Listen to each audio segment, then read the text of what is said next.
여러분은 살면서 언제 가장 행복했나요? 잊을 수 없는 추억의 장소는 또 어디인가요? 어떤 사람은 이제 첫눈에 반한 배우자를 만난 날일 수도 있고, 또 어떤 사람은 처음으로 집을 사가지고 입주했던 아파트를 잊을 수 없을 수도 있겠죠. 우리가 인생에서 가장 소중했던 사람 혹은 사건, 장소를 잊을 수 없듯이 한 나라의 역사에서도 가장 중요했던 순간과 장소가 있습니다. 이스라엘도 마찬가지예요. 꿈에도 그리던 약속의 땅, 그 가나안에 처음 들어간 날, 물이 넘실대던 그 요단강물이 쫙 갈라지고 마른 땅이 된 상태에서 그 땅을 건너서 그 가나안에 들어간 그날이 그들에게는 가장 행복한 날이었습니다. 그날의 일을 기록한 게 여호수아 4장 19절에서 24절입니다. 첫째 달 10일에 백성이 요단에서 올라와 여리고 동쪽 경계 길갈에 진침해 여호수아가 요단에서 가져온 그 12돌을 길갈에 세우고 이스라엘 자손들에게 말하여 이르되 후일에 너희의 자손들이 그들의 아버지에게 묻기를 이 돌들은 무슨 뜻이니까 하거든. 너희는 너희의 자손들에게 알게 하여 이르기를 이스라엘이 마른 땅을 밟고 이 요단을 건넜습니다. 너희 하나님 여호와께서 요단물을 너희 앞에서 마르게 하사 너희를 건너게 하신 것이 너희 하나님 여호와께서 우리 앞에 홍해를 말리시고 우리를 건너게 하심과 같았나니 이는 땅의 모든 백성에게 여호와의 손이 강하신 것을 알게 하며 너희가 너희 하나님 여호와를 항상 경외하게 하려 하심이라 하라.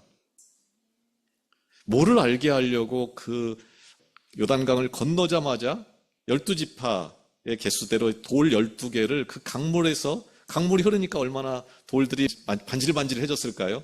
이 바깥에 있는 돌들하고는 달랐죠.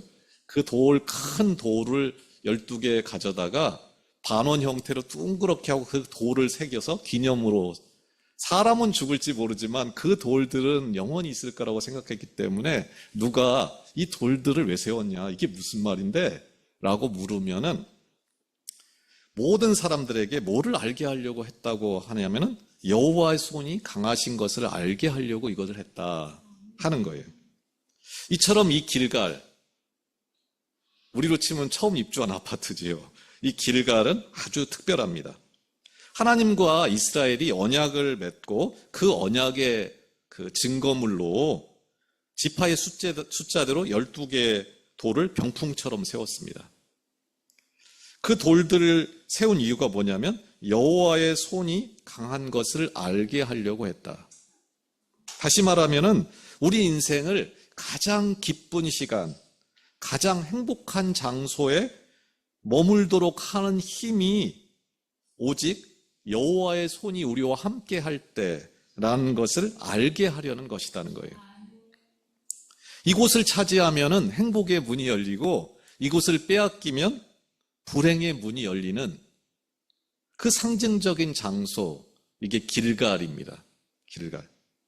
오늘 함께 길게 읽은 이 본문을 이해하려면 바로 이 길갈에 대한 이해가 있어야 하겠기에 잠시 설명을 했습니다. 오늘은 이스라엘 두 번째 사사 에훗이라는 사람의 이야기입니다. 그는 베냐민 사람이었고 게라의 아들입니다. 길갈이 이 베냐민 지파에 속한 땅이었습니다. 여리고도 마찬가지고요. 그러니까 이 길갈이 어떤 의미를 갖는지를 이 에훗은 누구보다 잘 알고 있었을 것입니다. 그런데 좀 지나가서 사사기 19장에 보면은 베냐민 지파 전체가 거의 몰살을 당하는 장면이 나옵니다. 그 베냐민 지파는 아무 꿈도 꿀 수 없는 정말 절망적인 상태의 지파였습니다. 나머지 11지파가 이 베냐민 지파를 몰살해버린 거예요. 심지어 에훗은 오른손에 장애가 있는 왼손잡이였습니다. 그 멸족 위기에 처한 가장 힘없는 지파의 사람이면서 동시에 당시 사회에서는 한쪽 손을 못 쓰는, 더구나 오른손을 못 쓰는 사람이라는 것은 저주받은 사람이라는 의미입니다. 그런데 그런 그를 하나님이 이스라엘의 구원자, 이스라엘의 소망을 삼았다라는 겁니다. 그 이유가 대체 뭘까요? 이제 본문 속으로 들어가 보겠습니다. 지난번에 다뤘던 그 이스라엘의 첫 번째 사사가 누구였죠? 너무 오래됐나요? 온니엘이라는 사람이었죠. 그 잡족 출신의 온니엘의 믿음을 통해서 이스라엘은 40년 동안 평화를 누립니다. 그런데 그가 죽자 이스라엘은 다시 하나님의 목전에서, 하나님의 눈앞에서 악을 행하죠. 악을 행했다. 그 말은 뭐라고 그랬죠? 하나님을 멀리하고 배부른 게 우선이 됐다는 것입니다. 겉으로는 하나님을 믿고 속으로는 바알을 믿죠. 믿는 자들과 믿지 않는 자들이 전혀 다를 바가 없는, 그들과 똑같은 이유로 울고 웃는, 정체성이 사라진, 존재 이유가 사라진 상태로 살게 됩니다. 그 결과로 요단강 건너편에, 그 마른 땅을 건넜던 그 요단강 건너편에 살던 사람들, 그 중에 특별히 이 모압 왕 에글론이라는 사람이 연합군을 형성해가지고 요단강을 넘어서 쳐들어와서 길갈에 이르고, 그 길갈에서 한 밑으로 3km 정도 떨어진 곳에 뭐가 있냐면은 여리고성이 있거든요. 그 7번 돌았더니 무너졌던 하나님의 그 역사가 있었던 땅, 이 여리고는 그 이스라엘 땅의 진입문이면서 전략적인 요충지입니다. 그러니까 사실상 이 여리고를 누가 장악하느냐에 따라서 지배권을 가질 만큼 아주 중요한 전략적인 요충지인데, 오늘 본문에 보면은 그게 종려나무 성읍 이렇게 되어 있습니다. 종려나무 성읍이 여리고입니다. 그 여리고를 이제 뺏깁니다, 이스라엘이. 그리고 이 모압 왕 에글론이 여리고를 거점으로 해가지고 그곳에 여름 궁전을 지어요. 궁궐을 지어요. 그리고서 그곳을 거점으로 해서 무려 18년 동안 이스라엘을 지배합니다. 그리고 매년 조공을 갖다 바치면서, 오늘 본문에 이제 조공 얘기가 계속 나오고 있죠. 조공을 갖다 바치면서 아주 비참한 삶을 삽니다. 그런데 그들은 무려 18년이나 지나서야 비로소 하나님께 울부짖습니다. 참 너무했다 이런 생각이 들겠지만 사실 우리도 비슷합니다.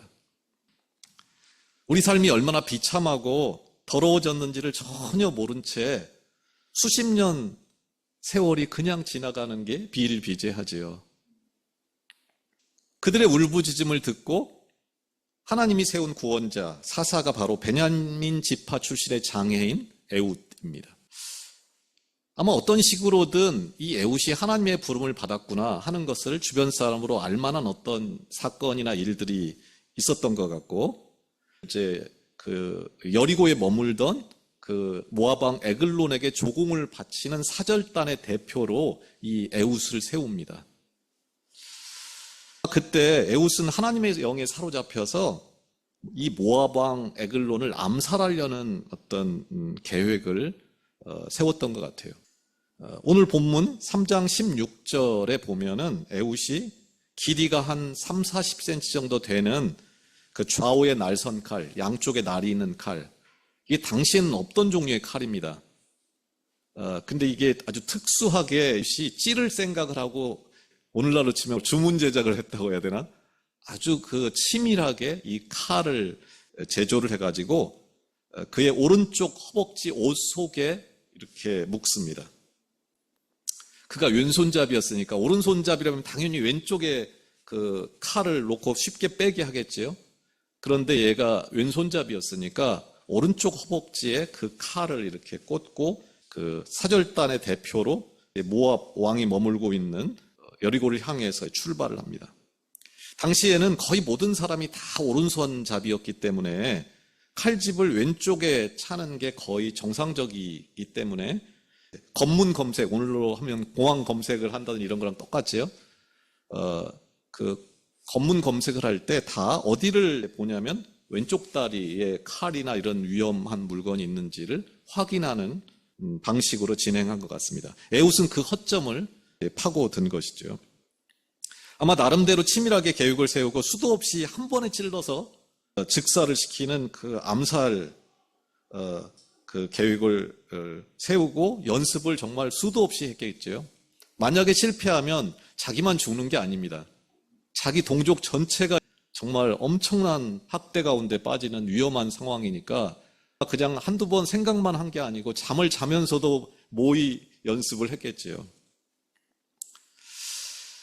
그들과 함께 사절단과 함께 왕을 찾아갔는데 상황이 여의치 못했던 것 같습니다.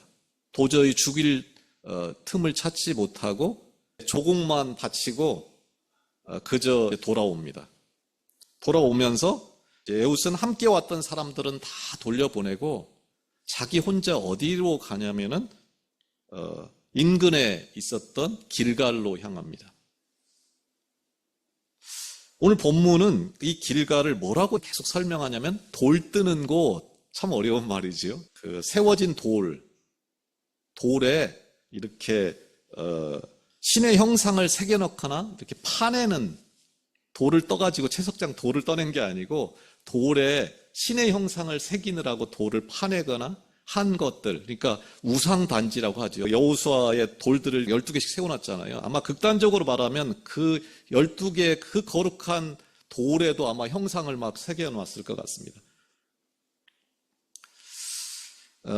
그거 말고도 길갈에 세워졌던 여호수아가 세웠던 돌들과 유사한 형태의 돌들을 굉장히 많이 이 길갈에 세워놨던 것 같습니다.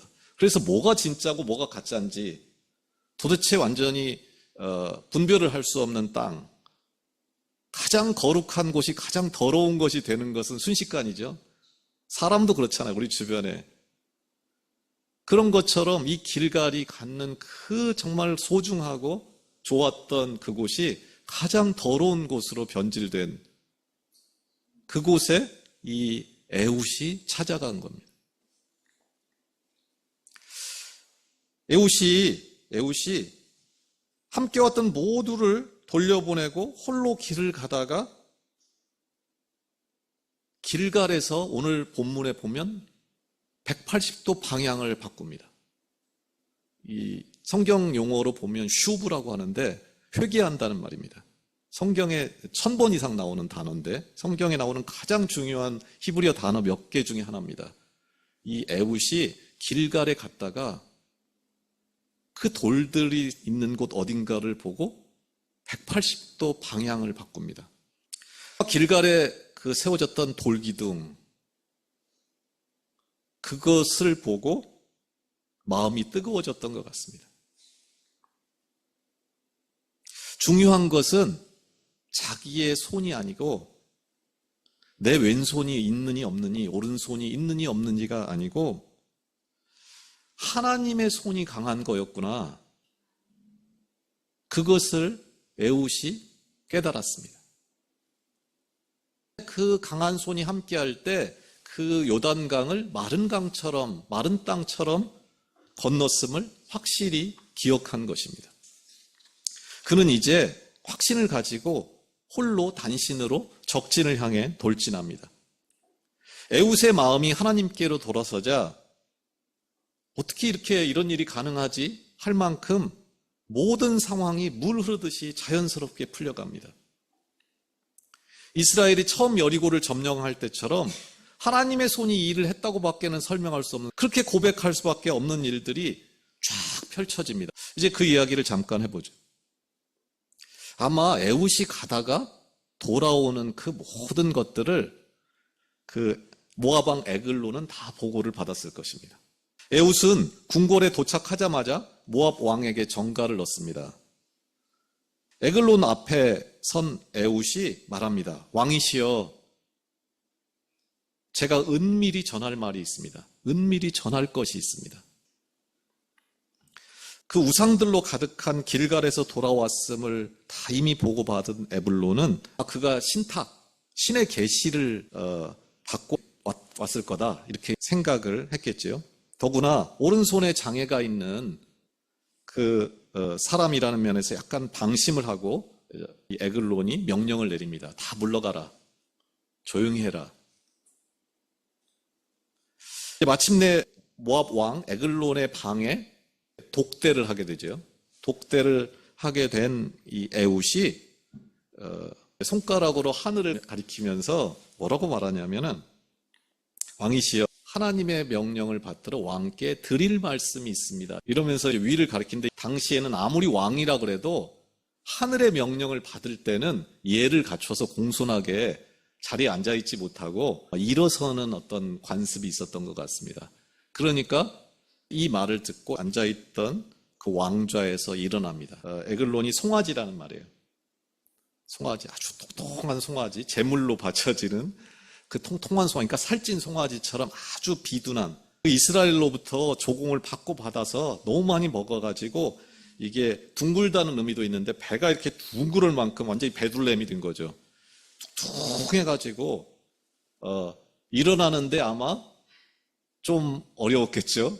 천천히 일어나는 순간에 이 에훗이 자기 왼손으로 오른쪽 허벅지에 있던 그 칼을 꺼내서 배 깊숙이 찌릅니다.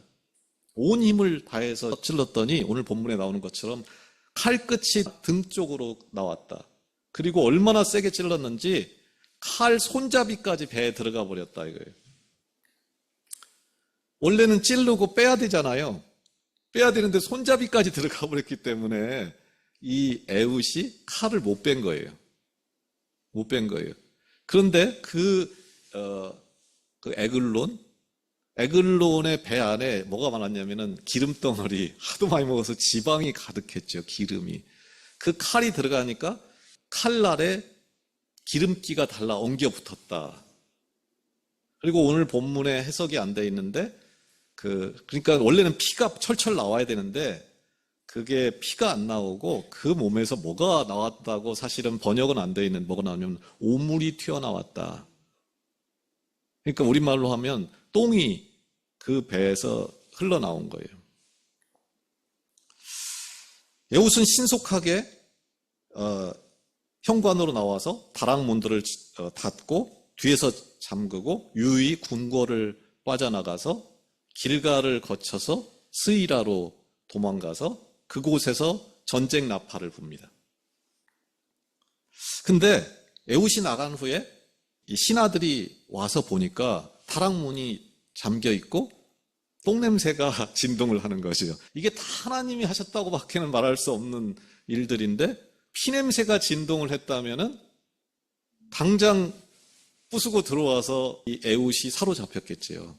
그런데 피가 흐르질 않고 오물이 흐르니까 냄새가 진동을 합니다. 참 오래 하나보다 이렇게 생각을 하고 기다리는데 생각보다 너무 오랜 시간이 지나니까 이 신하들이 열쇠를 가져와 가지고 문을 열고 갔더니 자기 왕 에글론이 앞으로 꼬꾸라져 죽어 있는 거죠. 이제 암살을 당했음을 그때서야 알게 됩니다.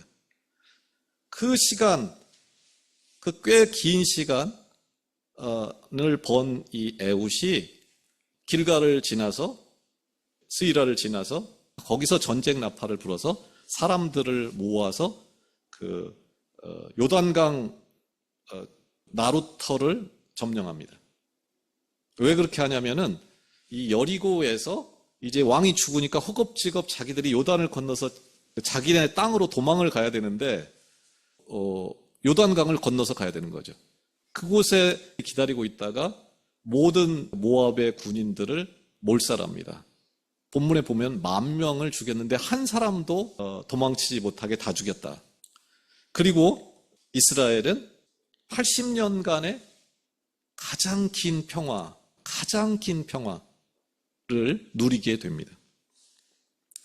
이 길고 긴 에훗의 이야기를 통해서 이 사사기의 저자는 하나님은 무슨 말을 하고 싶었던 것일까요?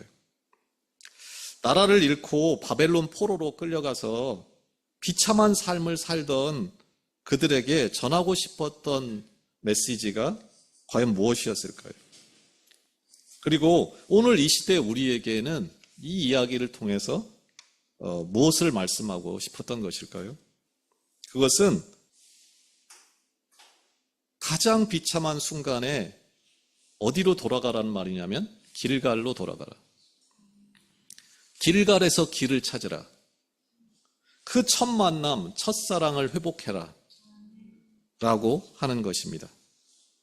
바벨론의 포로들, 오른손만 장애가 있는 게 아니고 온 손발이 다 묶인 상태, 왼손도 오른손도 다 장애가 있는 자들과 다를 바 없는 삶을 살고 있었을 것입니다.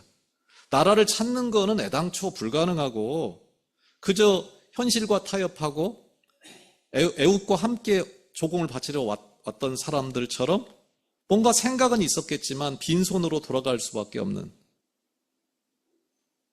그게 너무나 당연한, 인간적으로 뭔가를 할 수 있는 손이 전혀 없는 상태였다라는 것입니다. 그런데 오늘 우리가 만나는 장애인 에웃의 하나님은 전혀 다른 이야기를 하는 거예요.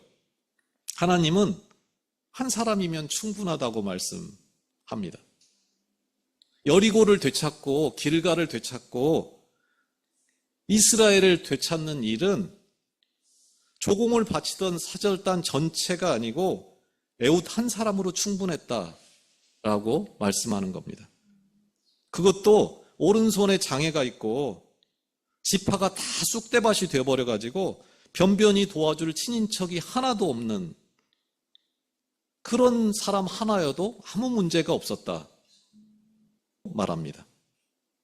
길갈의 하나님을 기억하는 한 사람, 십자가 보혈의 피로 나로 죽음의 그 요단강을 건너게 했던 그 하나님을 처음 만났던 그 첫사랑을 기억하는 한 사람, 인간의 손이 아니고 오직 하나님의 손만이 강하심을 믿고 삶의 방향을 돌이켰던 단 한 사람으로 충분했다라고 말씀합니다. 그런가 하면은 이 본문 중에는 정말 강력한 경고의 메시지가 숨어 있습니다. 우리는 에훗보다는 에글론에 훨씬 가까운 삶을 살고 있다는 것을 자각하라는 거예요. 살찐 송아지 같은 그 모압 왕 에글론을 섬겼다 이랬죠. 여기서 말하는 섬겼다는 단어가 예배했다는 단어랑 똑같은 단어입니다. 이스라엘이 시내산에서 황금으로 송아지를 만들고 거기서 춤추면서 예배하지요. 그 장면이 똑같이 오버랩되는 것입니다. 바벨론에 거주하는 시간이 늘어나면서 그들은 나름대로 살만해집니다. 세계 최강대국의 보호 아래 살면서 나름대로 재산을 모으게 되고 살만해집니다. 10,000명의 군대가 보호해주는 것처럼 안전합니다. 서늘한 여름 궁궐처럼 부족함이 없는 상태로 이제 그들은 살아가기 시작했다는 거예요. 다시 말하면은 모압 왕 에글론을 닮은 삶을 사는 사람들이, 그 살찐 송아지를 경배하는 사람들이 늘어나기 시작했다 라고 말하고 싶은 것입니다.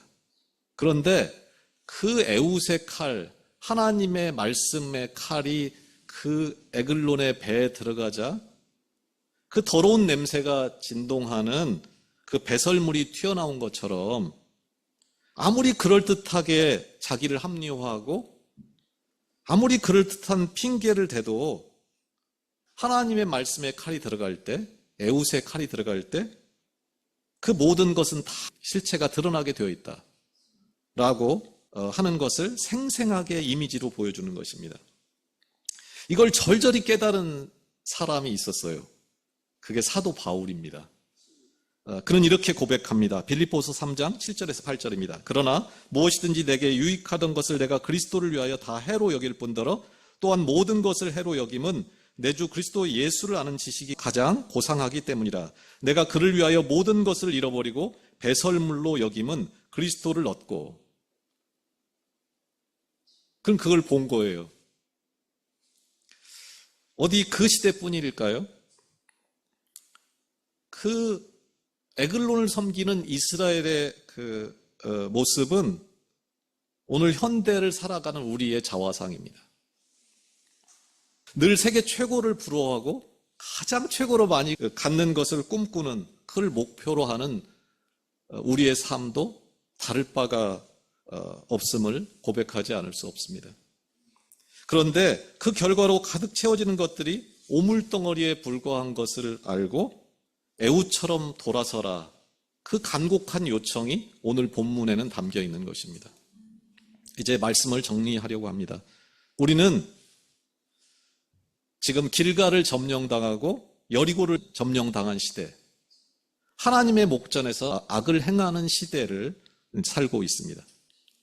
그런데 그날에 길갈에서 한 사람 에웃이 돌아서는 것을 통해서 온 이스라엘을 회복시키신 것처럼 이 시대에도 하나님은 하나님께로 돌아서는 그 한 사람을 통해서 새 일을 행하십니다. 내가 그 말씀에 사로잡혀서 지금까지 살던 방식에서 돌아설 때 손발이 다 묶인 것 같은 장애인에 불과한 나를 통해서 하나님의 손이 일하기 시작합니다.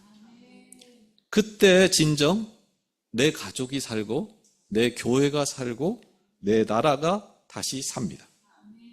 가장 연약한 장애인 에웃이 가져온 평화가 80년, 가장 긴 평화입니다. 내 오른손이 아니라 하나님의 오른손이 개입할 때, 그때 참 평화, 영원한 평화가 가득합니다. 내가 가장 연약할 때 가장 강한 일이, 가장 놀라운 일이 벌어진다는 것입니다. 나한테는, 남에게는 있는 오른손이 없어서 난 할 수 없어. 늘 불평하고 핑계하는 나에게 하나님은 말씀합니다. 진짜 장애는 오른손이나 왼손이 없는 것이 아니라 바로 너에게 하나님의 손이 없는 것이다. 하나님의 손이 강하다는 것을 믿지 않는 자가 세상에서 가장 큰 장애인이고 영원한 장애인이다 말씀합니다.